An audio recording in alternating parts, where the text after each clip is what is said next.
बिस्मिल्लाहिर्रहमान।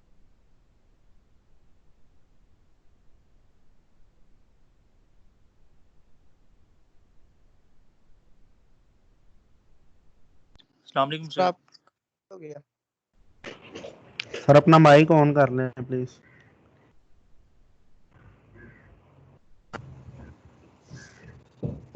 अभी आप सुन सकते हैं? जी sir.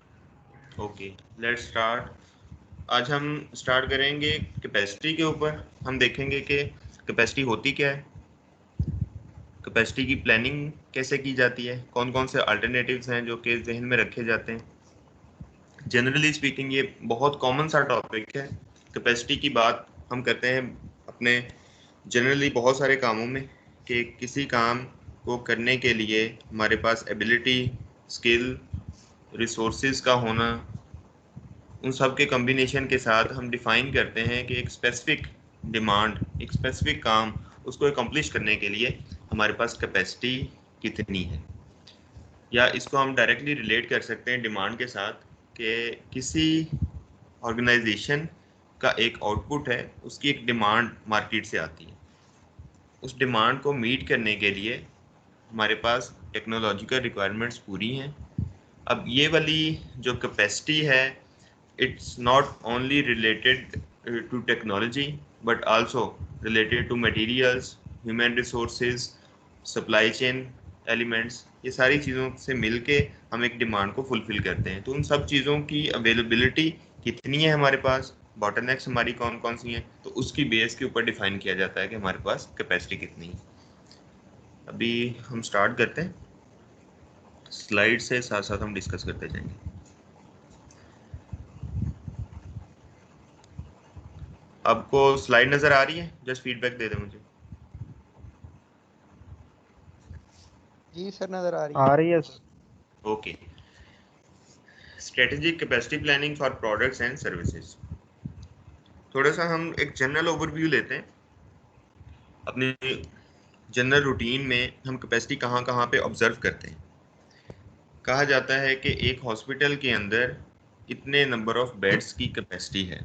So that is one form of defining capacity, कि एक जगह के ऊपर आपके कितने नंबर ऑफ पेशेंट्स एंटरटेन हो सकते हैं। ये एक और तरीका है कैपेसिटी को डिफाइन करने का। इसी तरह से सपोज आप कोई कार या बस रेंट के ऊपर लेने जाते हैं, तो आप उससे पूछते हैं अच्छा इसमें कितनी कैपेसिटी है। आप इनडायरेक्टली ये पूछ रहे होते हो कि इसके अंदर कितने पैसेंजर्स बैठ सकते हैं। जब आप किसी मैन्युफैक्चरिंग फर्म की बात करते हो, ऑटोमोबाइल की बात करें, तो आप उसको इस तरह से देखोगे। आप कहोगे कि एक मंथ में या एक साल में कितने number of car units produce किए जा सकते हैं, वो उसकी कैपेसिटी होती है। इसी तरह से टेक्सटाइल में आ जाएं, स्पिनिंग में आ जाएं, तो कहा जाता है कि इसके कितने नंबर ऑफ स्पिंडल्स हैं। उस नंबर ऑफ स्पिंडल से फिर आगे हम कितनी यान बना सकते हैं, कितनी रिक्वायरमेंट्स उसकी हो सकती है, वो उससे डिफाइन किया जाता है। वीविंग में आ जाएं, तो वीविंग में हम डिफाइन करते हैं कितनी नंबर ऑफ लूम्स हैं, या जितने भी उसके मैन्युफैक्चरिंग एलिमेंट्स हैं वो उसके कितने हैं, या वो कितने मीटर कपड़ा पर मंथ या कोई भी टाइम यूनिट में प्रोड्यूस कर सकता है। तो ये सारी चीज़ें डिफाइन करती हैं कि किसी भी एक मैन्युफैक्चरिंग या सर्विस इंडस्ट्री की कैपेसिटी कितनी है। अब इस कैपेसिटी को हम जनरली देखेंगे, लेकिन आप थोड़ा इस पे गौर करते रहें कि कैपेसिटी हमेशा रिलेटेड होती है, इसकी एक पूरी चेन होती है। जो आउटपुट है बेसिकली कैपेसिटी उससे ही देखी जाती है, लेकिन बाज़ दफ़ा आउटपुट बड़ा कॉम्प्लेक्स होता है, तो इनपुट्स की बेस के ऊपर कैपेसिटी डिफाइन की जाती है। जैसे नंबर ऑफ स्पिंडल्स हैं, तो वो इनपुट की बेस के ऊपर, हमारी ऑर्गेनाइजेशन के अंदर इनपुट कितना है उसकी बेस के ऊपर हम डिफाइन करते हैं। क्योंकि नंबर ऑफ काउंट्स बहुत सारे हो सकते हैं, उनका मिक्स बहुत सारा हो सकता है, तो जो उसका वेट यूनिट है, जैसे कितने बैग्स पर डे बन रहे हैं या पर वीक बन रहे हैं, उसकी बेस पे इसको डिफाइन करना कॉम्प्लेक्स है, तो उसको इनपुट की बेस के ऊपर डिफाइन किया जाता है। कहीं पे आउटपुट की बेस के ऊपर भी डिफाइन किया जाता है। जहाँ पे कॉम्प्लेक्सिटी कम हो, एक तरह की सिमिलर प्रोडक्ट्स हों, वहाँ पे कैपेसिटी को आउटपुट की बेस पे भी डिफाइन किया जाता है। कैपेसिटी में मैंने जैसे आपको स्टार्ट में बताया कि आपकी technology, machinery, materials, human resources और दूसरी storage capabilities, inventory, transportation, logistics, ये सारी मिलके पूरी चेन की कैपेसिटी को डिफाइन करती हैं। एक डिमांड एक मार्केट के अंदर आपने फुलफिल करनी है, वहाँ पे एक स्पेसिफिक डिफाइंड टाइम के ऊपर आपने प्रोडक्ट सप्लाई करनी है। तो वो मैन्युफैक्चर होने से लेकर सप्लाई तक की जितनी भी आपकी चेन्स हैं उन सबको मिला के उसकी कैपेसिटी डिफाइन होती है। इसकी डेफिनेशन अगर देखें, formal capacity, the upper limit of the load that an operating unit can handle. Upper limit of the load an operating unit. Operating unit क्या है? हमारी अपनी ऑर्गेनाइजेशन, हमारा यूनिट, मैन्युफैक्चरिंग फैसिलिटी, जहाँ पे कोई भी प्रोडक्ट हम मैन्युफैक्चर कर रहे हैं या कोई सर्विस पॉइंट है, उसकी वो वाला उसको डिफाइन किया जाता है एज ऑपरेटिंग यूनिट। लोड किस चीज़ को कहा जाता है? जो उसने यूनिट्स प्रोड्यूस करने हैं, वो उसका लोड है। जो काम उसने करना है, जो उसकी रिस्पॉन्सिबिलिटी है, that is the load. Upper limit means वो मैक्सिमम कितना लोड को कैरी आउट कर सकता है। तो कैपेसिटी को किस बेस पे डिफाइन किया गया? हम सारे elements of supply chain and production पे बात नहीं करेंगे, किसी एक को ही ज़हन में रखें।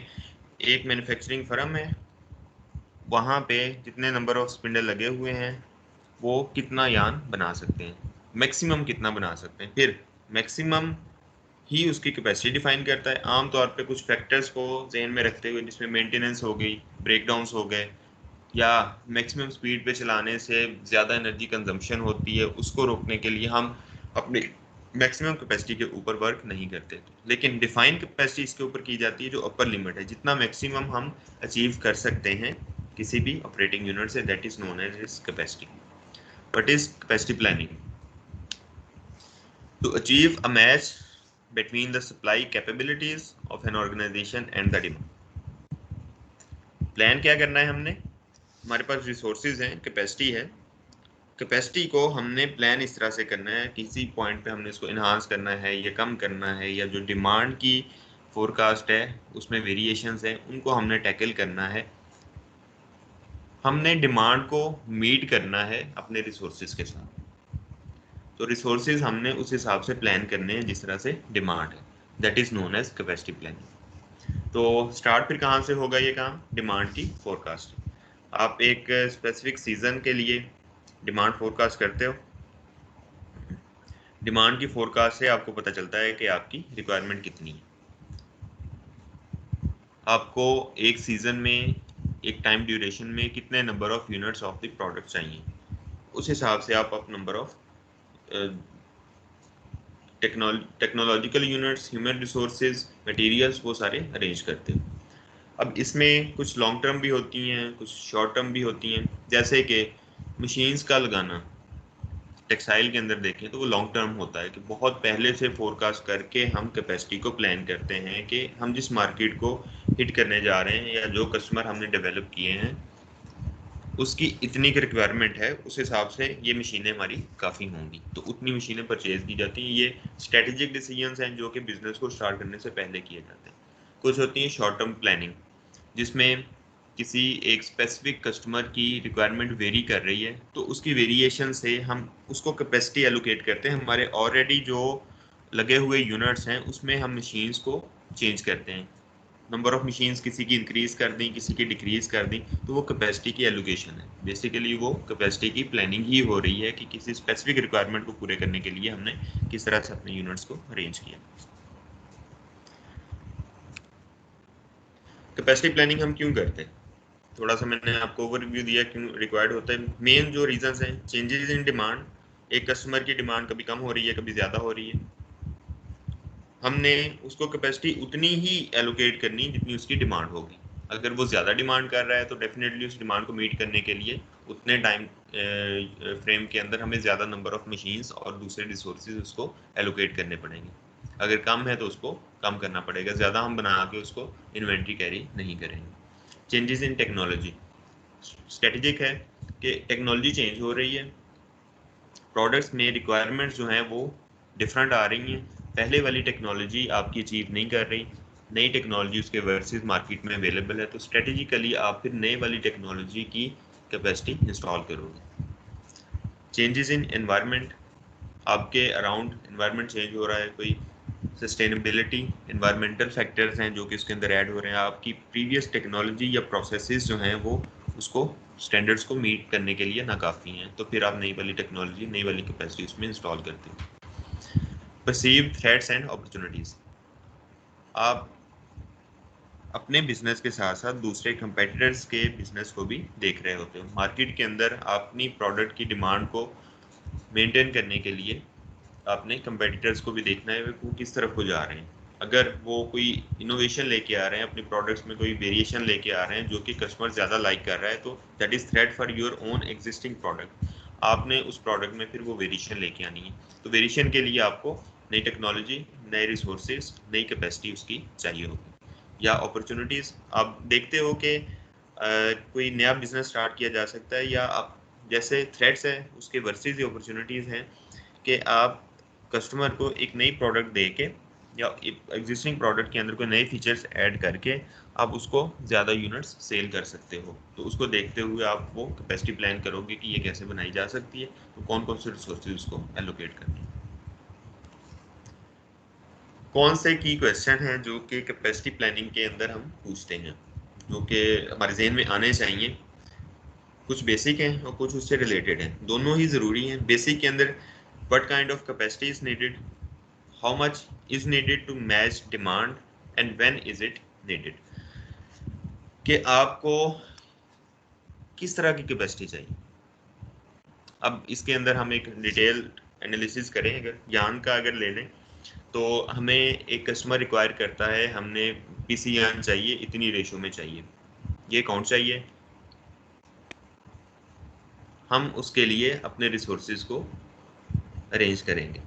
अब इसमें रिसोर्सेज कौन कौन से हो गए, हमें मटेरियल चाहिए, उसकी इन्वेंट्री कैरी करने के लिए वेयर हाउसेज चाहिए, ह्यूमन रिसोर्स चाहिए जो उन मटेरियल्स को हैंडल करें, लॉजिस्टिक्स चाहिए जो मटेरियल को लेके वहाँ तक आएँ, फिर उसके बाद हमें मशीन्स चाहिए, मशीन को ऑपरेट करने के लिए ह्यूमन रिसोर्स लेबर चाहिए, वो हम देखेंगे कितनी हमारी रिक्वायरमेंट है, कौन कौन सी मशीन हमें चाहिए, रोटर है, रिंग स्पिनिंग है, एमवीएस है, या कोई और दूसरी टेक्नोलॉजी है, उस क्वालिटी की क्या रिक्वायरमेंट्स है। हमारे पास सपोज सारी टेक्नोलॉजी अवेलेबल है, लेकिन हमने कौन सी वाली मशीन उसको एलोकेट करनी है। So this is all what kind of capacity is needed.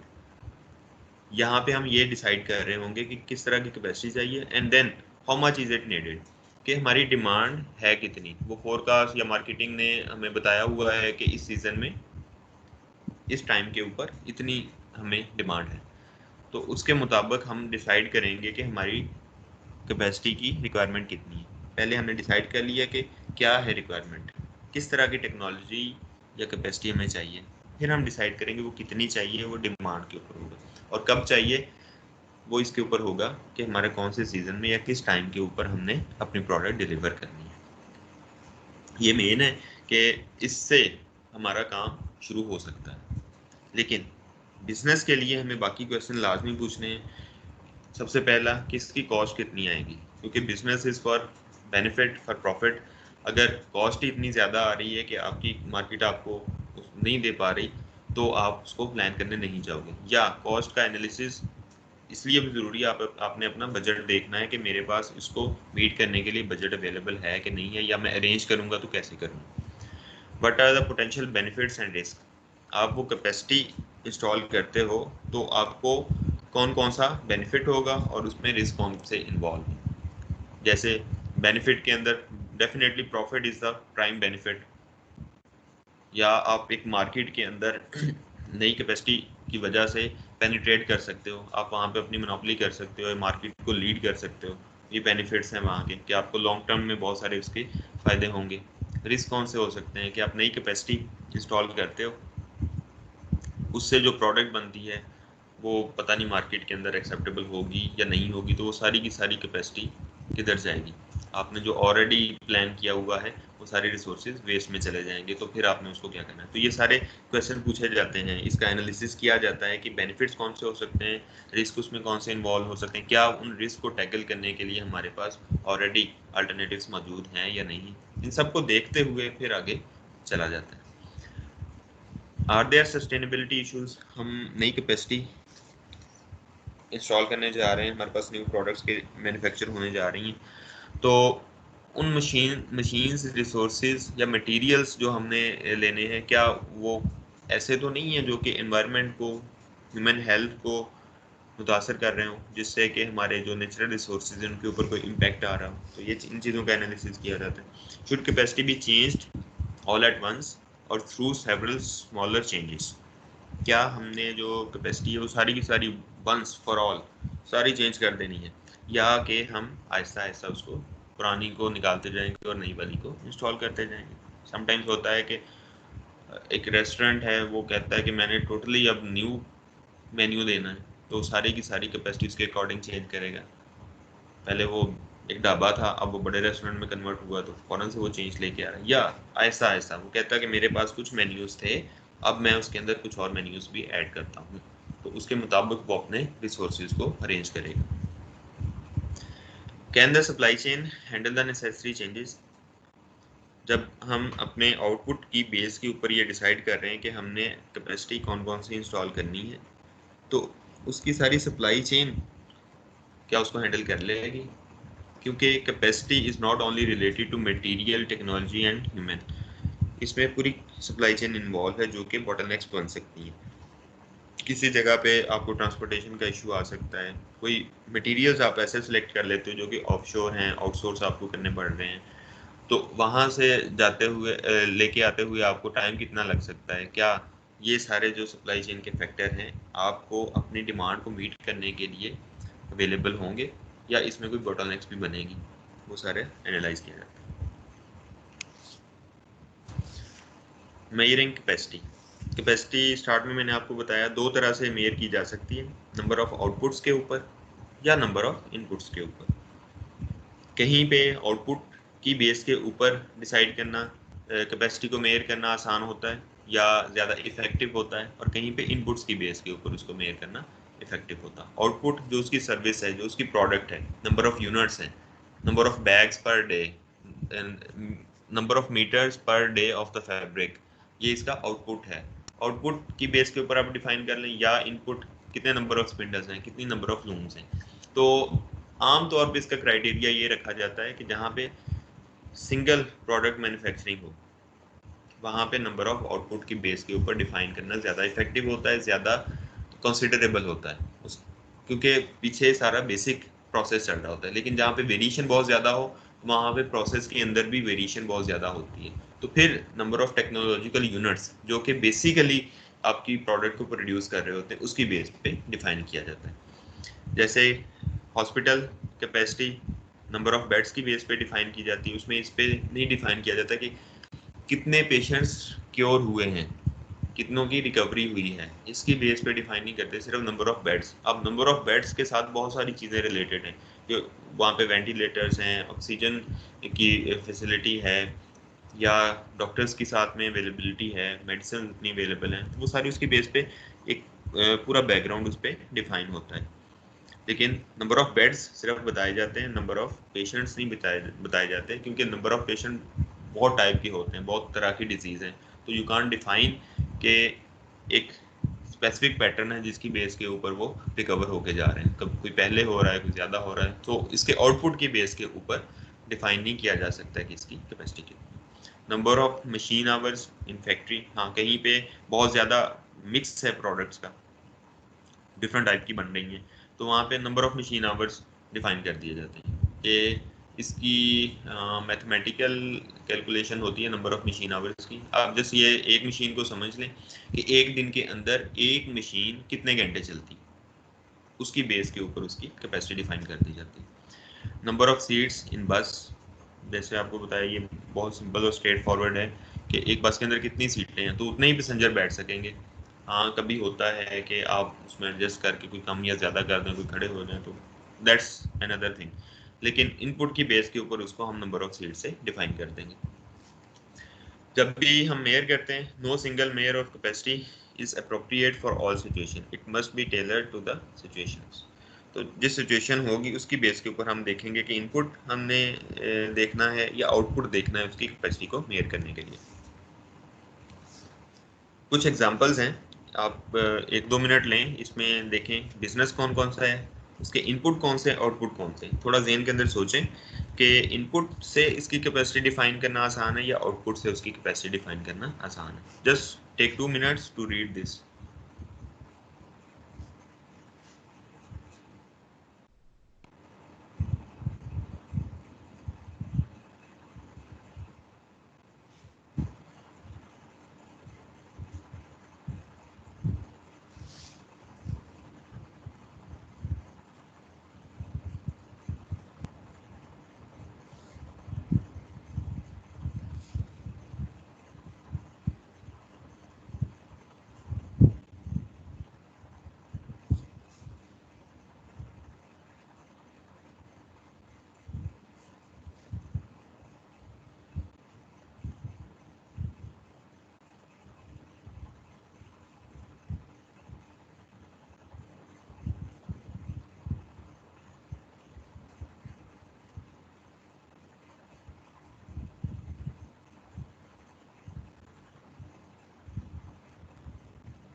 अगर हमारा बिजनेस हो ऑटो मैन्युफैक्चरिंग का, तो उसके कैपेसिटी की टर्म में हम बात करें तो इनपुट्स में उसके लेबर आवर्स हम डिफाइन कर सकते हैं या मशीन आवर डिफाइन कर सकते हैं। जितने नंबर ऑफ लेबर आवर्स या मशीन आवर ज़्यादा होते हैं उतनी ही नंबर ऑफ यूनिट ज़्यादा प्रोड्यूस हो सकते हैं, उतना ही उसमें ज़्यादा काम होता है।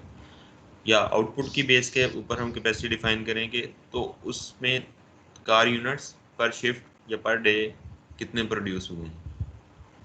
स्टील मिल फर्नेस साइज है जहाँ पे उसको वेल्ड किया जाता है, फिर उसकी शीट्स बनाई जाती हैं या जो भी उसको शेप देनी होती है वो दी जाती है, वो इनपुट है। फर्नेस साइज जितना ज़्यादा होगा उतनी उसमें कैपेसिटी ज़्यादा होगी स्टील को मेल्ट करने की, उसको मोल्ड करने की। Tons of steel per day उसका आउटपुट है कि उससे कितने टन स्टील आउटपुट लिया जाता है। अब ये डिपेंड करता है कि आप किस तरह की उसमें उसकी मोल्डिंग कर रहे हो, कुछ में कम टाइम लगता है, कुछ में ज़्यादा टाइम लगता है। तो कैपेसिटी फिर फर्नेस साइज के ऊपर ज़्यादा इफेक्टिवली डिफाइन होती है।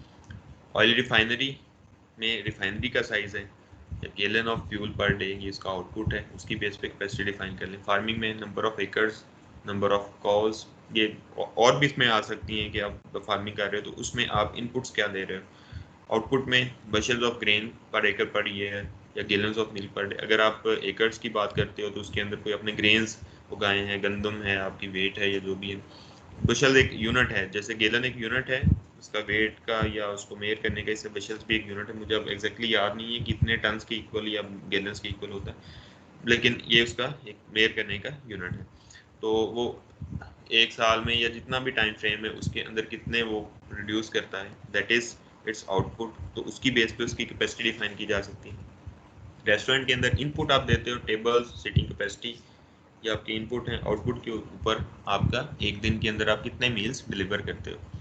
थिएटर नंबर ऑफ सीट्स, वो उसकी सिटिंग कैपेसिटी है, उतने ही वहाँ पे लोग आ सकते हैं, लेकिन आउटपुट उसका क्या है कि आपने कितनी टिकट सेल की हैं, वो उस बिजनेस का आउटपुट है जिसकी बेस के ऊपर आप उसकी कैपेसिटी डिफाइन करते हो। रिटेल सेल के अंदर जितनी आपका एरिया ज़्यादा है उतना रिटेल स्टोर की कैपेसिटी ज़्यादा है, नंबर ऑफ प्रोडक्ट ज़्यादा आ सकती है, नंबर ऑफ कस्टमर ज़्यादा एक टाइम के ऊपर वहाँ पे जा सकते हैं। आउटपुट उसका रेवेन्यू, तो दोनों के बेस के ऊपर इसकी कैपेसिटी मेजर की जा सकती है।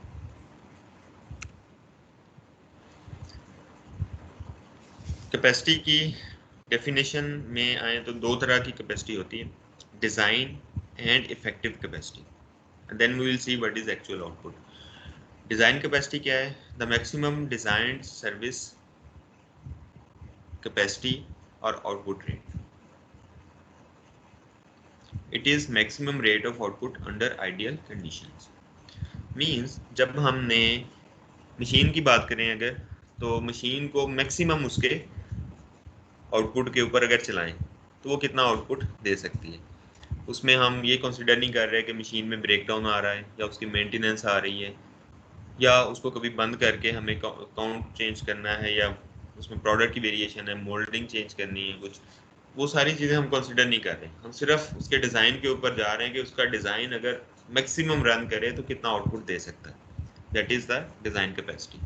एंड इफेक्टिव कैपेसिटी, जिसके अंदर हम जो नेचुरली जो इवेंट्स बीच में आने हैं, मेंटेनेंस के लिए मशीन ने रुकना है या कह लें कि उसको उसमें ब्रेक डाउन्स आने या कुछ चीज़ें आनी, उसके सबको कंसिडर करते हुए अगर हम उसकी कैपेसिटी को देखें, that is known as effective capacity. Design capacity minus personal and other allowances.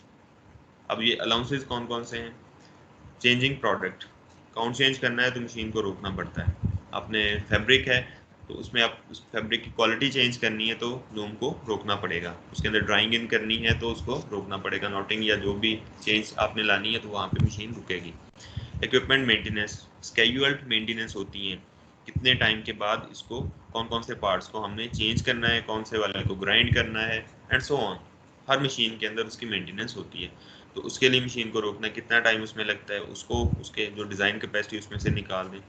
फिर जब आपकी लेबर होती है तो उसकी लंच ब्रेक्स हैं। आमतौर पे टेक्सटाइल में तो ऐसे नहीं होता कि लंच ब्रेक्स में भी मशीनें रुकें, वो चल रही होती हैं, लेकिन कहीं पे रुकती भी हैं। एक ही वर्कर हैंडल कर रहा है तो अपनी जब लंच ब्रेक पे जा रहा है तो वो मशीन को रोक रहा है। फॉर एग्जांपल कोई टेलर है तो वो जब मशीन के ऊपर वर्क कर रहा है तो ही मशीन चलती है, अगर वो वर्क नहीं करता तो मशीन नहीं चलती, वो लंच ब्रेक में उसकी मशीन रुकी हुई होगी।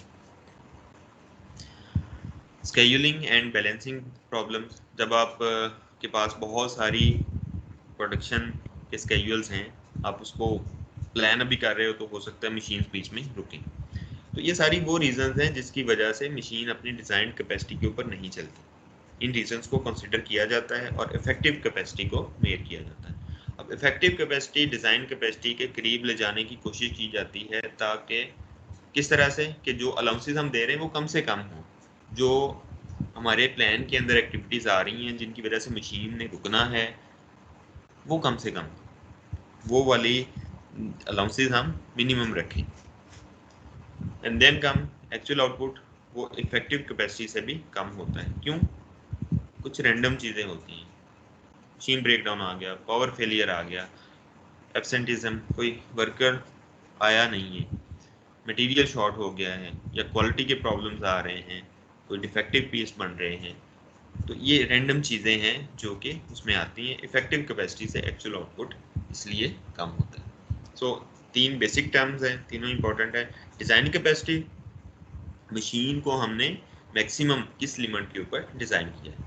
इफेक्टिव कैपेसिटी, जो उसमें स्केड्यूल्ड उसकी ब्रेक स्टॉपेजेस हैं, उन सबको हम मद्देनजर रखते हुए देखें कि उसकी कैपेसिटी कितनी है। एंड एक्चुअल आउटपुट, उसमें से रैंडम वेरिएशंस, रैंडम ब्रेकडाउन्स भी निकाल दें, that is actual output.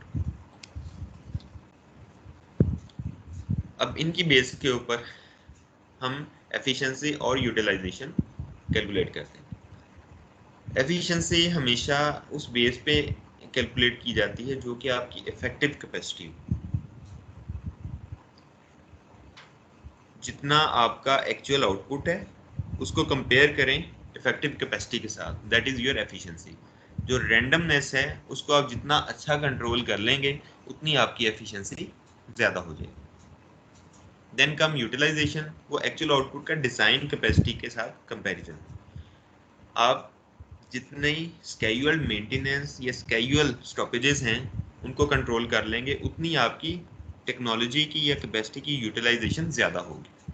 So efficiency कि जितनी आपकी इफेक्टिव कैपेसिटी है उसके वर्सेस आपने आउटपुट कितना दिया, इसको आप परसेंटेज में डिफाइन कर दो, दैट इज एफिशिएंसी। और यूटिलाइजेशन, मशीन की जितनी कैपेबिलिटी है उस सारी को आपने कितने अच्छे तरीके से यूटिलाइज किया है, जो उसके अंदर स्केड्यूल्ड मेंटेनेंस के स्केड्यूल्स हैं वो आपने कितने अच्छे तरीके से हैंडल किए हैं, कितना कम टाइम में आपने उनको मेंटेन किया, तो that is your machine utilisation. Too much emphasis only on efficiency can be misleading. अब देखो एक मशीन जो है वो 100% एफिशिएंसी भी दे दे, उसके अंदर रैंडमनेस ना आए, लेकिन उस मशीन की यूटिलाइजेशन ही 80% हो, वो ऑलरेडी जितनी कैपेसिटी दे सकती है वो उसके 80% के ऊपर चल रही है। एफिशिएंसी नो डाउट आप 100% ले रहे हो, लेकिन आपके पास मजीद उसके अंदर रूम है जिसको आप जो स्केड्यूल्ड प्लान्स हैं उनको इम्प्रूव करते हुए आप उसकी यूटिलाइजेशन को इंक्रीज कर सकते हो, उससे ज़्यादा आउटपुट ले सकते हो।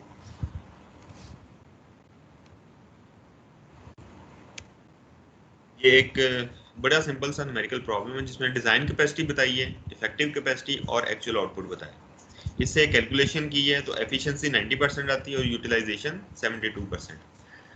अब 90% एफिशिएंसी 72% यूटिलाइजेशन के ऊपर आ रही है, तो ये जो 28% उसका हम आइडल जा रहा है मशीन का, उसको हम इम्प्रूव कर सकते हैं अपने मेंटेनेंस के स्केड्यूल्स और दूसरी जो चेंजेस के टाइम में हैं उनको इम्प्रूव करते हुए। इसलिए अब इन चीज़ों के ऊपर बहुत ज़्यादा वर्क हो रहा है कि हमारी जो यूटिलाइजेशन है मशीन या कैपेसिटी की वो मैक्सिमम हो। उसमें ये जो स्केड्यूल्स आते हैं उसमें चेंज ओवर के टाइम है, मेंटेनेंस के टाइम है, वो इस तरह से प्लान किए जाएं कि एक मशीन बहुत कम टाइम के लिए रुक रही है।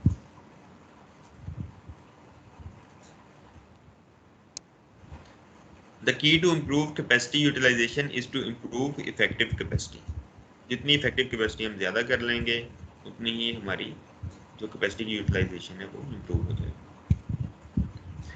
डिटर्मिनेंट्स ऑफ इफेक्टिव कैपेसिटी, कौन कौन से फैक्टर्स हैं जो कि इफेक्टिव कैपेसिटी की तरफ लीड करते हैं? जो कि बेटर होंगे वो फैक्टर्स, तो हमारी कैपेसिटी ज़्यादा इफेक्टिव होगी।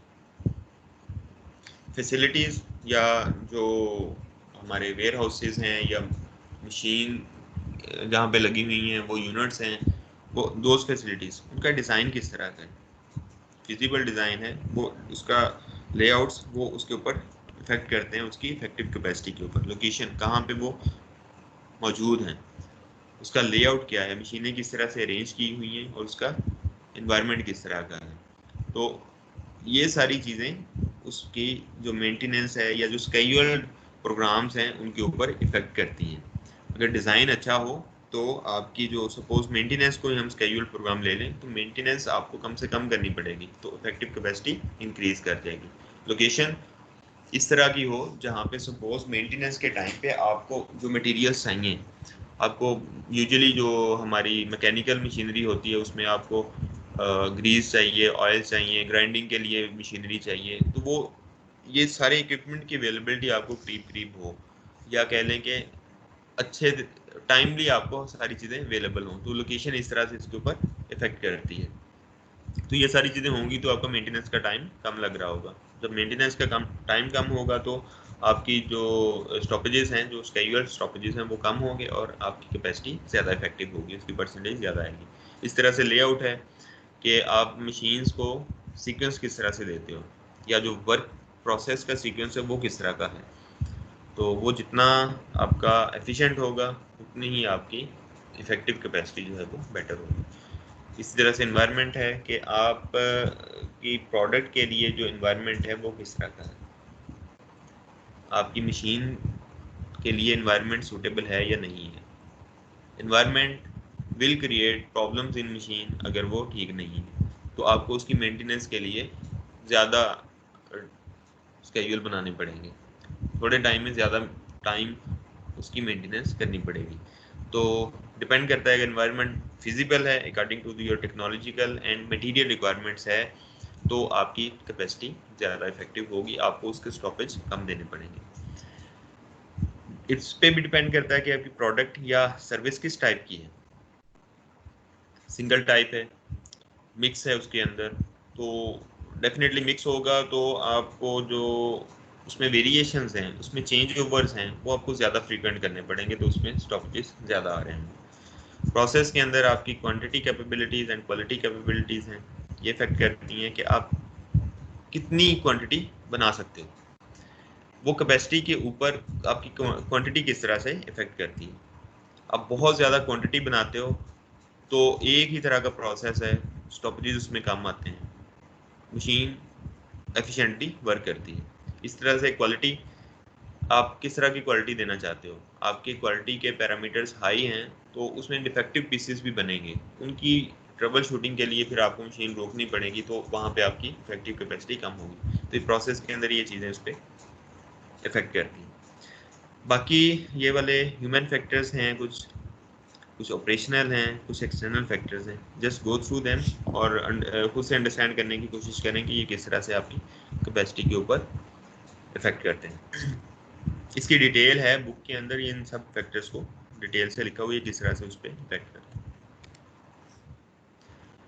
Let's move towards strategy formulation. जब हमने कैपेसिटी अपनी प्लान करनी है तो किस तरह की स्ट्रेटजीज हो सकती हैं। मेनली 3 तरह की होती हैं, लीडिंग, फॉलोइंग एंड ट्रैकिंग। अब लीडिंग स्ट्रेटजी क्या है। जब हम कैपेसिटी प्लान करने जाते हैं तो हमारे पास सबसे पहले डिमांड की फोरकास्ट है। तो डिमांड की फोरकास्ट को लेके हम पहले से कैपेसिटी प्लान कर लें, दैट इज अ लीडिंग।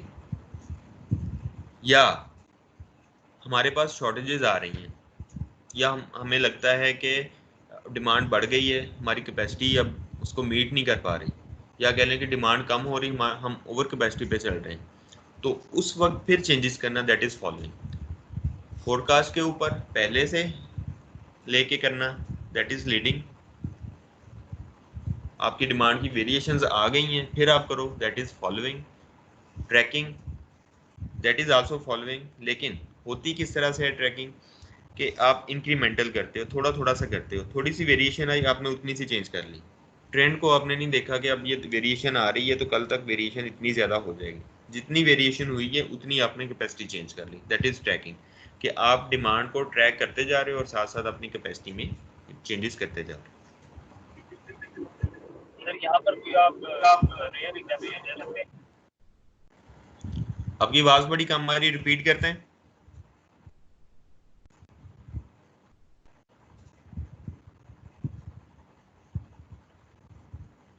अपना क्वेश्चन रिपीट कीजिए प्लीज। कुछ बातें हैं जो बड़ा चीज़ें हैं, लीडिंग और फॉलोइंग। सर ये कोई रेयर एग्जाम्पल दे सकते हैं आप तीनों के? एग्जाम्पल्स बहुत ऑब्वियस है। लीडिंग में आप सपोज आप कोई भी बिजनेस को अंडरस्टैंड लेके आओ। सपोज आजकल बाजार के अंदर आपके बहुत सारे टेक्सटाइल की प्रोडक्ट्स आएंगी जो कि समर से रिलेटेड होंगी। कुछ अब रिटेल स्टोर की बात कर लें उन प्रोडक्ट्स के लिए, कुछ अच्छे ब्रांड्स जो होते हैं वो पूरे सीजन की उन्होंने फोरकास्ट की होती है कि इस सीजन में हमारे ये वाले यूनिट्स इतने सेल होंगे। तो पहले से उन्होंने उसके मुताबिक अपने जो सप्लायर्स हैं उनके साथ अपनी कैपेसिटी बुक की होती है कि हमें इतने यूनिट्स इस सीजन में चाहिए। वो अपनी पूरी प्रोडक्ट का मिक्स बना के रखते हैं अपने रिटेल स्टोर के ऊपर, उस तरह से अपनी शेल्फ बना के रखते हैं कि ये प्रोडक्ट्स हमें यहाँ पे सेल करनी है। ये लीडिंग है। फॉलोइंग क्या है, एक अनारकली के अंदर एक बंदा बैठा हुआ, वो देखता है कि एक स्पेसिफिक जो लॉन है ना वो बहुत ज़्यादा सेल हुई जा रही है और मेरे पास ख़त्म हो जाती है। वो उसको फॉलो कर रहा है, जब खत्म हुई है उसने फौरन से पीछे जो उसका सप्लायर उसको कहा कि यार ये मुझे दे दो। कभी ऐसा भी होता है कि कस्टमर वहां पे बैठा होता है तो वो अपने बंदे को भेजता, जाओ ये लेके आओ, दैट इज फॉलोइंग।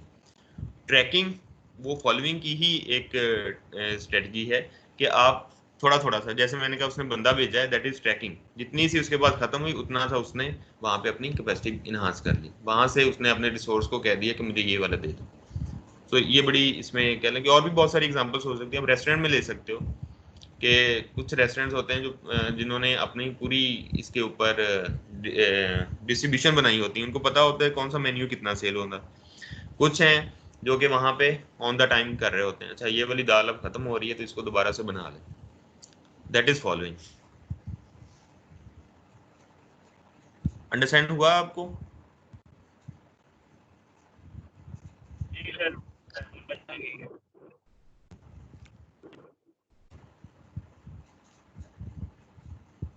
स्ट्रेटजी जब आप फॉर्मुलेट करते हो तो कौन कौन सी चीज़ें आप देख रहे होते हो। Growth rate and variability of demand, demand में ग्रोथ कितनी है या उसमें डिक्लाइन कितना है, वेरिएशन उसमें कितनी आ रही है, उसकी बेस के ऊपर ही आपको अपने रिसोर्सेज चाहिए होंगे। तो उस ग्रोथ और वेरिएबिलिटी की बेस के ऊपर आप डिफाइन करते हो कि आपने कितनी कैपेसिटी लेनी है। Cost of building and operating facilities of various sizes, आपने जो फैसिलिटीज अरेंज करनी है अपने लिए, जो वाली आपने ऑपरेटिंग यूनिट्स अपने लिए अरेंज करने हैं, उसको बनाने के लिए, उसको परचेज करने के लिए आपकी कॉस्ट कितनी आएगी। Rate and direction of technological innovation, आप देखते हो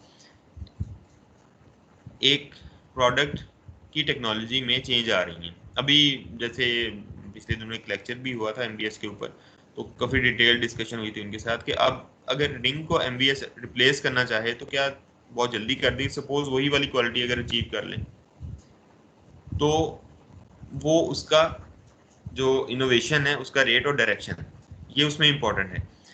किस रेट से वो वाली नई टेक्नोलॉजी इन हो रही है और क्या उसकी डायरेक्शन है, क्या कितने साल के अंदर ये उसको रिप्लेस कर पाएगी अगर वो वही वाली क्वालिटी देती है या नहीं देती, सेम प्रोडक्ट देती है या उससे उसकी डायरेक्शन एक अच्छी क्वालिटी वाली प्रोडक्ट की है, तो दैट टेक्स टाइम। ये स्ट्रेटजी आप फार्मुलेट करते हैं तो ये सारी चीज़ें ध्यान में रखते हैं। Behaviour of competitors, you have to see कि वो कितनी तेज़ी से अपनी कैपेसिटीज़ को चेंज कर रहे हैं या कोई इनोवेशन है तो उसको अपने प्रोडक्ट लाइन के अंदर इंस्टॉल कर रहे हैं। Availability of capital and other inputs, definitely the prime thing कि आपके पास उसको मेंटेन करने के लिए, कैपेसिटी परचेज करने के लिए या उसमें जो इन्हांसमेंट करनी है उसके लिए आपके पास कैपिटल अवेलेबल है या नहीं है। Then there comes capacity question, जो extra capacity use to offset demand uncertainty, आपने एक डिमांड फोरकास्ट की है तो उसकी उस डिमांड को की एक प्रोबेबिलिटी होती है कि कितना हम उसको अचीव कर लेंगे, तो उसमें जो अनसर्टेनिटी होती है कि उससे कम भी हो सकती है या ज़्यादा भी हो सकती है, एक टॉलरेंस लिमिट होती है, उसको ऑफसेट करने के लिए हम एक कुशन रखते हैं, कैपेसिटी जितनी प्लान की होती है उससे थोड़ी ज़्यादा रखते हैं ताकि अगर हमारी डिमांड इंक्रीज कर जाती है तो हमने उस कैपेसिटी का क्या करना है। Steps in capacity planning process, ये जनरल सी चीज़ें हैं जिसको आप जस्ट रीड करते जो आपको अंडरस्टैंड होता जाएगा कि किस तरह से कैपेसिटी को प्लान किया जाता है। सबसे पहले estimate future capacity requirement, demand forecast की बेस के ऊपर आप फ्यूचर कैपेसिटी रिक्वायरमेंट का एस्टिमेट लगाते हो। Evaluate existing capacities and identify gap, आपके पास पहले कितनी कैपेसिटी है, फोरकास्ट के लिए आपने कितनी की है और उन दोनों में गैप कितना है, तो जितना गैप है उतनी कैपेसिटी आपने अरेंज करनी है।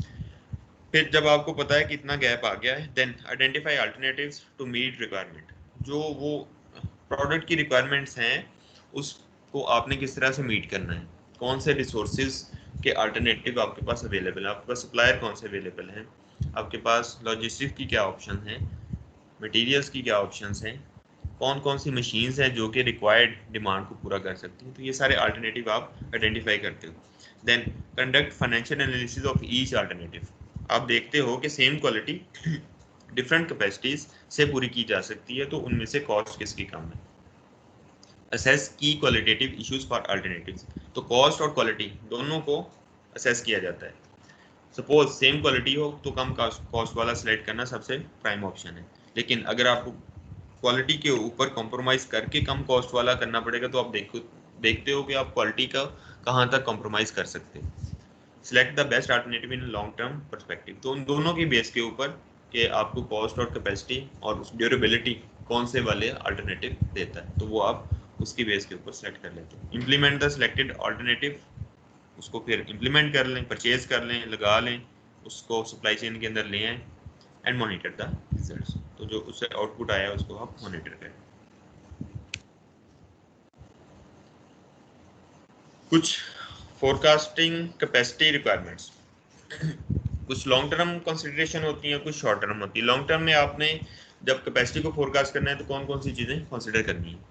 Relate to overall level of capacity like size of facility, ये लॉन्ग टर्म में है, जब आप लगाने जा रहे हो, एक यूनिट प्लान करने जा रहे हो तो उस वक्त आप उसकी फैसिलिटी का साइज कंसिडर करते हो। Needs demand forecasting over a time horizon, एक पूरे टाइम हॉरिजन 5 साल 10 साल उसकी डिमांड को आप फोरकास्ट करते हो जब आपने लॉन्ग टर्म कंसिडर करना है। लॉन्ग टर्म के अंदर आपने कैपेसिटी इंस्टॉल करनी है, मशीनें इंस्टॉल करनी है, उसके हिसाब से अपने रिक्रूटमेंट करनी है, या कोई कह लें कि लॉजिस्टिक यूनिट्स परचेज करने हैं, वेयर हाउसेज बनाने हैं। 2000 लॉन्ग टर्म, उसके लिए आपने पूरे टाइम हॉरिजन के लिए प्लान करना है। 5 साल के लिए, 10 साल, 15-20 साल के लिए, तो आपने ये सारी उसकी फोरकास्टिंग करनी है। Forecasting involve trend and cycles. ये वैसे उसे फोरकास्टिंग में आपने ये पढ़ा था, ट्रेंड क्या होता है और साइकिल्स क्या होते हैं। ट्रेंड होते हैं जो आहिस्ता आहिस्ता चेंज हो रहे होते हैं, और साइकिल्स जो होते हैं वो कम हो रहे होते हैं या ज़्यादा होते हैं। ट्रेंड में या तो चीज़ बढ़ रही होती है या कम हो रही होती है, वो ट्रेंड चलता जाता है। साइकिल्स में साइक्लिक होता है कि आपका एक सीजन के अंदर उसकी डिमांड इंक्रीज करती है, फिर डिक्रीज करती है, तो उसके हिसाब से ही फिर कैपेसिटी की रिक्वायरमेंट्स भी इंक्रीज या डिक्रीज करेंगी साइक्लिक में। जबकि ट्रेंड के अंदर length and slope of trend, इसको थोड़ा सा अंडरस्टैंड करें आप।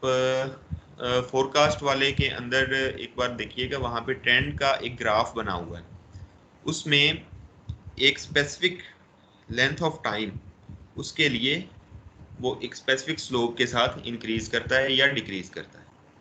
देन अगला लेंथ ऑफ टाइम आता है, तो उस लेंथ ऑफ टाइम में उसकी स्लोप चेंज होती है, तो उसे पता चलता है स्लोप से कि ट्रेंड कितनी जल्दी इन हो रहा है। अगर स्लोप कम होगी तो वो उसके इन होना कम होगा, उसकी जो स्प्रेड है वो कम होता है। अगर स्लोप ज़्यादा हो, ज़्यादा स्टीपर हो, तो वो ट्रेंड बहुत जल्दी इन हो रहा होता है। साइकिल के अंदर लेंथ जितनी ज़्यादा होगी, इसका मतलब है वो सीजन उतना ज़्यादा लंबा है, उतना टाइम उसका ज़्यादा है। एम्पलीट्यूड उसका जितना ज़्यादा होगा, उतना ही उस सीजन के अंदर उसकी डिमांड ज़्यादा इंक्रीज करती है। शॉर्ट टर्म कंसिडरेशन के अंदर कौन कौन सी चीज़ें आती हैं जब आप कैपेसिटी को फोरकास्ट करते हो? उसमें कुछ seasonal, random, irregular demand variation है। शॉर्ट टर्म है, उस टाइम के लिए, उस सीजन के लिए है, या जहाँ पे इरेगुलर वेरिएशन आई है उसके लिए आपने कैपेसिटी को चेंज करना है। Can put strain on system once and idle other way. इस रैंडमनेस की वजह से शॉर्ट टर्म जो कंसिडरेशन है वो आप करोगे किस लिए? क्योंकि इससे आपके सिस्टम के ऊपर स्ट्रेन पड़ सकती है। जब वेरिएशन एक रैंडम आ रही है, आपकी डिमांड इंक्रीज कर रही है, आपकी कैपेसिटी ऑलरेडी जितनी है उतनी ही है, तो सिस्टम के ऊपर एक बोझ आ रहा है कि आपने ज़्यादा प्रोड्यूस करनी है, ज़्यादा प्रोडक्शन देनी है। और कभी रैंडमली ऐसे भी हो सकता है कि एक दिन आपकी डिमांड कम हो तो आपके जो रिसोर्स हैं वो आइडल रहें, वो यूटिलाइज ना हो। जैसे रेस्टोरेंट्स में है, कभी वीकेंड है तो आपके उन लोग ज़्यादा डाइन आउट करते हैं, ज़्यादा बाहर जाते हैं, तो वहाँ पे जो होते हैं उसके डिलीवर करने वाले वेटर्स जो होते हैं, तो वो बहुत ज़्यादा काम उनको करना पड़ता है, जबकि आम दिनों के अंदर आधे आइडल खड़े होते हैं, थोड़े से काम कर। डू इट इन हाउस और आउटसोर्स इट। आपने जो कैपेसिटी आपको चाहिए वो आपके पास अपनी ही है, वही यूज़ करनी है, या आपने उसको आउटसोर्स करना है। आप अपनी क्यों यूज़ करते हो, आउटसोर्स क्यों करते हो? कभी हो सकता है कि आपके पास वो टेक्नोलॉजिकल एडवांसमेंट नहीं है, लोगों में स्किल नहीं है, मटेरियल्स आपके पास नहीं है, तो आप आउटसोर्स करो। लेकिन अगर सारी चीज़ें अवेलेबल हैं तो आप अपने पास से करोगे। Once capacity requirements have been calculated, one must decide whether to produce in-house or outsource it. कौन कौन से फैक्टर्स हैं? अवेलेबल कैपेसिटी, वो है आपके पास कैपेसिटी या नहीं? अगर नहीं है तो आप आउटसोर्स करोगे। एक्सपर्टीज़, उन मशीन्स को चलाने के लिए एक्सपर्टीज़ हैं या नहीं, या आपको लेबर को आउटसोर्स करना है या नई हायरिंग करनी है। क्वालिटी कंसिडरेशंस, आपकी जो क्वालिटी की जो रिक्वायरमेंट्स हैं वो आप उससे फुलफिल कर सकते हो जो आपके पास एग्जिस्टिंग मशीनरी है। सपोज आपने रोटरी लगाया हुआ है लेकिन आपको फाइन यार्न बनाना है, तो आप उसको आउटसोर्स करोगे अगर आपको उस तरह की रिक्वायरमेंट आ जाती है। नेचर ऑफ डिमांड, उसमें फ्लक्चुएशंस कितनी है, क्या आप उसको टैकल कर लोगे, या उसको टैकल करने के लिए कभी ज़्यादा भी आ जाती है तो आपको उसको आउटसोर्स करना पड़ता है। कॉस्ट कितनी आती है, हो सकता है आउटसोर्सिंग में उन्होंने अपने प्रोसेस को वेल मैनेज किया, उनकी कॉस्ट कम हो, आपकी ज़्यादा हो, तो आप आउटसोर्स करने जाओगे। रिस्क, उसमें आपका खुद उसके ऊपर कंट्रोल है, आप उसकी प्राइवेसी सिक्रेसी रखना चाहते हो, नॉलेज को आप उसको नहीं देना चाहते जो आपने प्रोडक्ट डेवलप की है, तो आप इन हाउस करोगे। लेकिन अगर आपको इस चीज़ों पे इशू नहीं है और बाकी बेनिफिट आपको हो रहे हैं तो आप उसको आउटसोर्स करने पे जाओ। यहाँ तक आज का लेक्चर है हमारा। मैंने आपको बीच में टाइम नहीं दिया क्वेश्चन के लिए, आप किसी भी स्लाइड पे जाके आइडेंटिफाई कर सकते हो, कोई क्वेश्चन है तो मुझसे पूछ लें।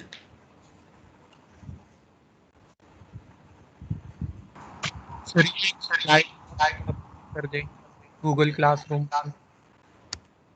गूगल क्लासरूम में स्लाइड्स तो नहीं दूंगा क्योंकि स्लाइड आपकी इसमें रिकॉर्डिंग में चली जानी है, तो वहाँ पे बुक आपके पास ऑलरेडी है, तो ये सारे कंटेंट बुक से बने हुए हैं। सर वीडियो से जो है ना स्क्रॉल करना ज़रा मुश्किल हो जाता है, क्योंकि वो फिर अ, आपकी कौन सी स्लाइड कौन से जो है ना मिनट पे है वो फिर देखनी पड़ती है आई अगर अंडरस्टैंड स्लाइड। बेटा, मैं यही बता रहा हूँ आपको, ये सारे कंटेंट्स आपके बुक के हैं, तो आप बुक को रीड पूरा। आई विश कि मैं आपको बुक जो है वो थॉरोली रीड करवाऊँ, इसलिए मैं आपको कहता हूँ उसके जो न्यूमेरिकल प्रॉब्लम्स आते हैं बीच में या केस स्टडीज आती हैं वो इसमें से मैं स्किप करता हूँ। आप उसको खुद से पढ़ो, फिर आपको ये वाला टॉपिक बेटर अंडरस्टैंड हो रहा होगा। सर वही चीज़ कह रहा हूँ, जो बुक से पढ़ना है तो बुक से क्या पढ़ना है वो हम लोग स्लाइड से देखेंगे ना। हाँ यार, ये चैप्टर है ना, जहाँ से स्टार्ट हुआ है और जहाँ पे एंड हुआ है उसके बीच में जितना है वो सारा आप पढ़ें। पूरा चैप्टर है। हाँ जी। ठीक है। लेकिन सर आपकी बात बिल्कुल ठीक है, हम पढ़ भी रहे हैं, लेकिन जिस वक्त देखिए हमने पेपर देना है तो उससे एक दिन पहले हमने सारी बुक तो नहीं पढ़ लेनी ना सर, तो थोड़ा सा स्लाइड्स हेल्प दे देती हैं। आपका जब पेपर मैंने सेट करना है ना, तो मैंने भी स्लाइड्स नहीं देखनी, मैंने बुक ही देखनी है, तो you should go for book. ये तो एक हेल्पिंग मटेरियल है, जब मैं आपको डिलीवर कर रहा हूँ तो मैं उस वक्त अपने लिए यूज कर रहा होता हूँ, क्योंकि मैं सारी चीजों को याद नहीं रख सकता, तो वहां पे अपने पॉइंट्स को आइडेंटिफाई करता हूँ। लेकिन कॉन्सेप्ट आपको सारा जाना चाहिए। अब इसके साथ बहुत सारी ऐसी बातें हैं जो शायद मैंने बुक से पढ़ी हूँ या कहीं से रेफरेंस से पढ़ी हूँ, तो वो मैं आपको साथ साथ बता रहा होता हूँ, तो ये सारी तो नहीं, इसके अलावा भी कन्वर्सेशन होती है, तो you should not depend only on slides. आपको बुक जो है वो ही कह लें कि बेसिक रेफरेंस है, आप वहीं से उसको पढ़ोगे। पहले मैंने अपलोड कर दी थी क्योंकि उस वक्त थोड़ा सा कह लें इस तरह का था।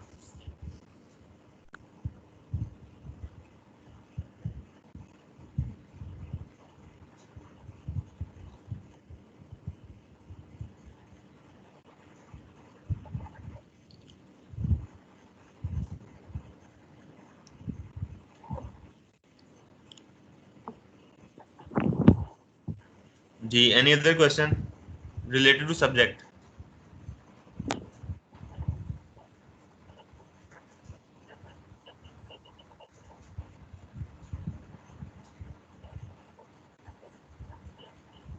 ओके, फिर हमारी क्लास यहाँ पे ख़त्म होती है, इंशाल्लाह नेक्स्ट वीक मुलाकात होगी आप लोगों से। टेक केयर, अल्लाह हाफिज़। अल्लाह हाफिज सर।